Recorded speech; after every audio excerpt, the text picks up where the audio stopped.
यहाँ पनि गोली खाएको छु मेरो तस्मा फुल्टो आगे दिस मैले प्रपर डकुमेन्टेसन बनाएको छु यो मेरो रगत हो खुब ठुलो काम गरे जस्तो लाग्यो होला है तिमीहरूलाई डेङ्गुहरू ए जेन्जी के डेङ्गु जेन्जी तिमीहरूको त नाम डेङ्गु हुनुपर्ने 20 वर्ष पछाडि देश गएनछ भने तेरो बाउ नभन्लास् त तपाईँहरू जस्तो झोलेले गर्दा हो क्या हाम्रो देशले कहिले परिवर्तन नपाएको हो म झोले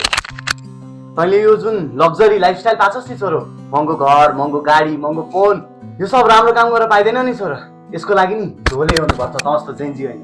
बुझिस् हो यही सोच फरक हो के रे मलाई गरिब दुखीको ट्याक्स टुटेको पैसाले लग्जरी लाइफ बिताउने झोले हुनु भन्दा छ नि झोले विरुद्ध लडेर छातीमा गोली खाने जेन्जीमा धेरै गर्व छ के ड्याड ए तँलाई त्यति महँगो स्कुल पढाउने चाहिँ म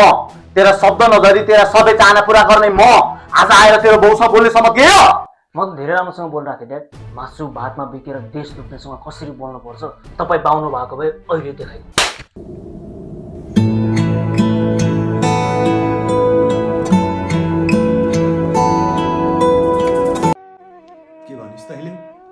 एक्लैले खाएको हो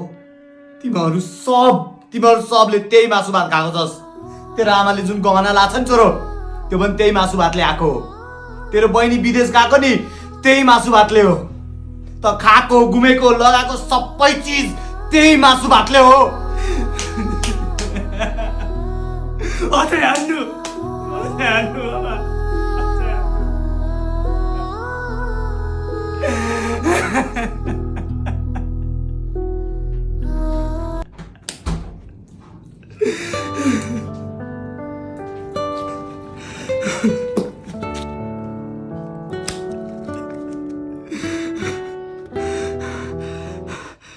अस्ति आन्दोलनमा 75 जना मरे सोचिराख्नु भएको होला होइन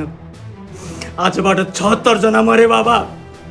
म पनि मरे हजुरहरूको लागि आजबाट म पनि मरे बाबा म पनि मरे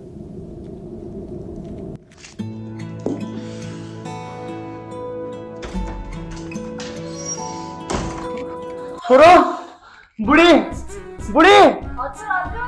तर मैले बेलेमा 2टा छोरा पाम भने होइन एउटा त झोले जन्मिन्थ्यो कि साला जेन्जी पर्यो चोर